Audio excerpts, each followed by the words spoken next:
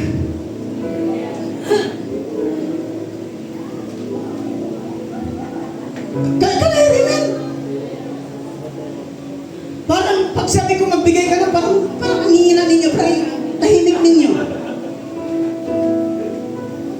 The world, the pattern of this world is mag-save, mag-save, mag-save. Walang problema. Walang problema dyan. Hindi ko sinasabing mali yan. Mag-save, mag-save, mag-save. But you know, the Bible tells us that blessed are those who give than to receive. Mas pinagpala pa ang mga nagbibigay kaysa sa tumatanggap. Amen. Kanahin, amen? Sino dito gusto pagpalain? Amen? Taas ang kamay. Ako gusto ko pagpalain. Sino dito gusto pagpalain? Now, start giving. Generosity. You stop asking, what can I get? Ano ang nakukuha ko? And start asking, how can I bless? Can you hear me? The kingdom of the world is all about fear. Tapos na COVID-19, mayroon pang bago ngayon, hantavirus. Next time siguro, magti-virus na, di ko alam. Di ko na alam kung anong klaseng virus. The world created us, the word fear, takot. Tapos, hindi na naman magsasamba. Baka na following year nito, naka-PPE na tayo, mukha na tayong mga robot pagpunta dito, naka-maskara na tayo. The world created fear, but the kingdom of God created faith. You stop being controlled by fear and start trusting God. Amen? From pride, ang worldly kingdom, ang worldly pattern, mayayabang yan, pride, mapagmataas. Pero ang kingdom pattern, hallelujah, is about humility. Humility. Pwede yung nasa kanan mo, sabihin mo, itigil mo nang maging mayabang. Sige.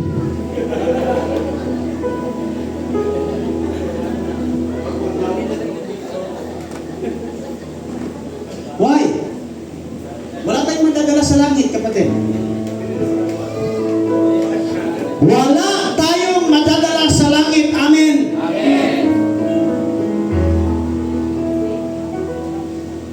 You stop depending on yourself and start depending on God. Lord, wala talaga. Papakumbaba ko na lang sarili ko. Next slide natin. From bitterness.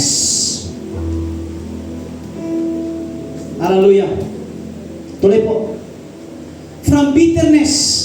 Yung laging bitter, alam niyo po ba yung mga laging nagko-comment sa Facebook na sana all? Bitter daw yan. Kaya nga minsan ayaw ko nang mag-post ng mga pagkain, ayaw ko nang mag-post ng kape, ayaw ko nang mag-post doon sa abroad. Ay, di pa na alam ko pag-abroad.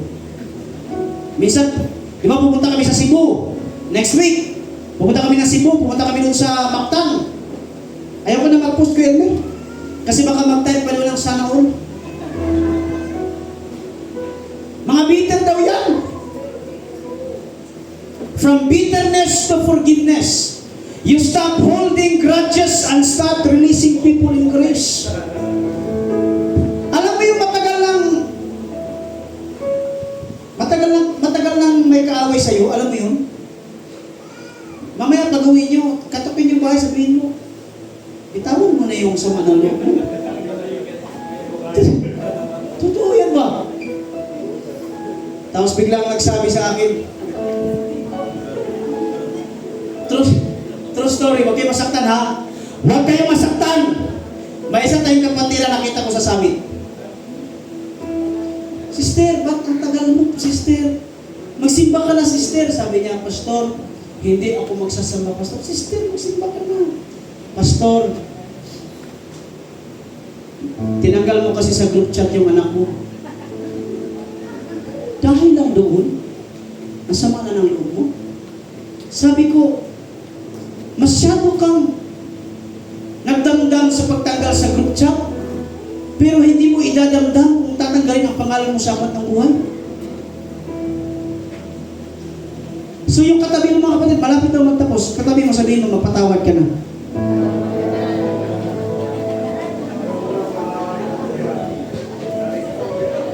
Last but not the least, from scarcity to abundance. Yung wala niyang born again na lagi nagsasabi na wala. May mga born again dito na lagi nagsasabi na wala. Sapagkat ang tunay na born again lagi nagsasabi, meron! Walang Panginoon Diyos! Yung tao lagi nagsasabi na wala. Pattern niya ng mundo. Kaya doon ko nakita si Papa nung pagtingin sa bill 42,000, sabi ni Papa, meron kami. May pambayad. Kahit sabi ni Papa sa akin, Jeff, halika rito, magkano yung sa'yo? 4,000. Sabi ko, Pa, meron akong 4,000. Kulang, pero meron. Sabi niya, ikaw ta, bulot na si Ate Tata, Pastor, ito sa akin, meron ako. Magkano? 1,800. Ha?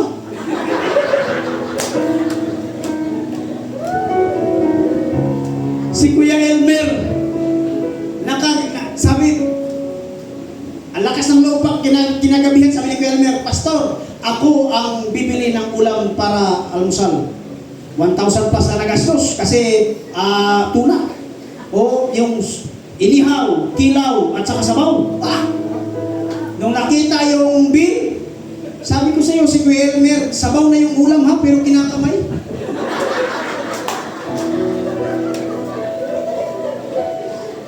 Pagkain namin sa kinilaw, tuna na yan, tuna na yan, walang tinik yan. Pero pagkain namin, paglulog kami, parang may tinik. Sabi ko, totoo, nakikita ko si Ate Charlotte, si Ate Pam, si Sir Erwin, kumakain kami ng kinilaw, parang gano'n, no? Hirap lulukin. Si Papa, paikot-ikot ang palingin, saan kaya ako maghirap ng pang-Gcash dito, ha? 42,000 sa bawang, pero the mindset of the kingdom of God is not wala, laging meron! Walang Panginoon Diyos!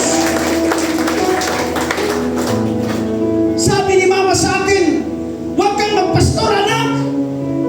Kasi ang pastor walang bigas!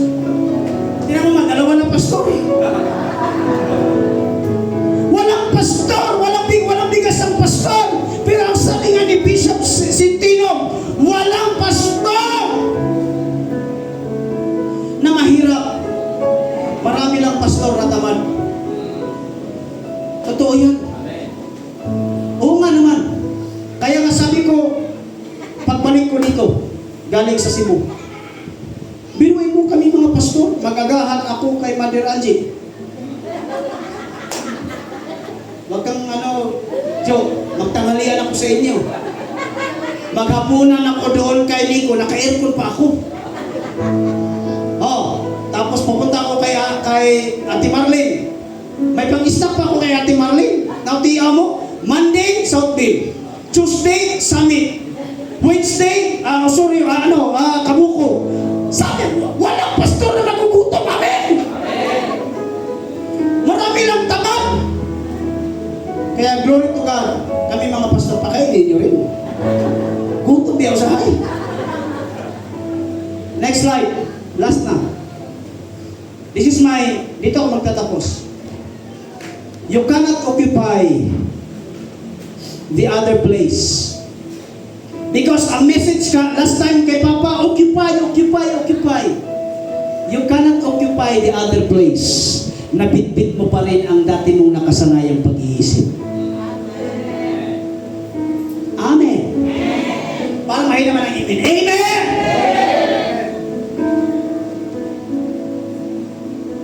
You cannot occupy the other place. Nabitbit mo pa rin yung dati mong pagkatao, dati mo pa rin pag-iisip.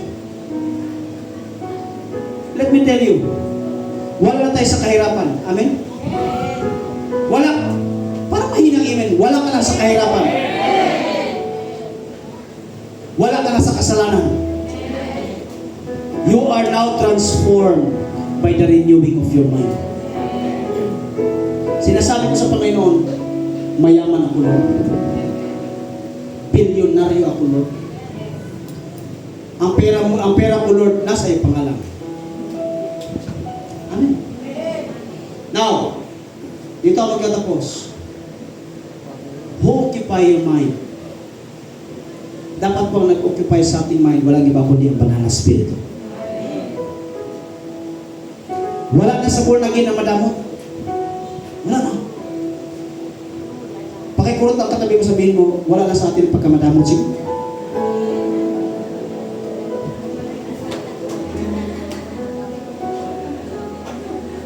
Lahat tayo tumayo.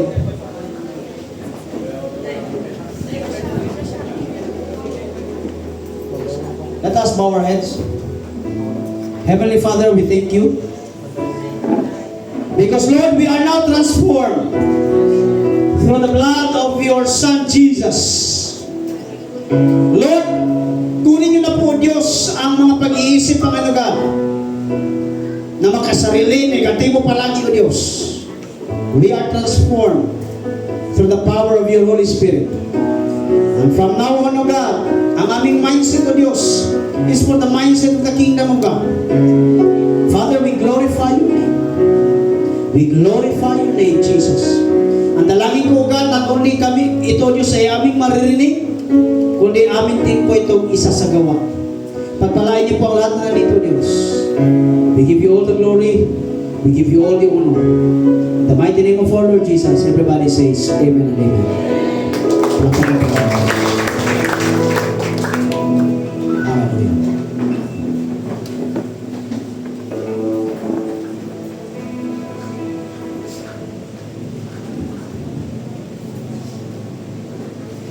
Please, mga 2 minutes, settle down, prepare your hearts, because now,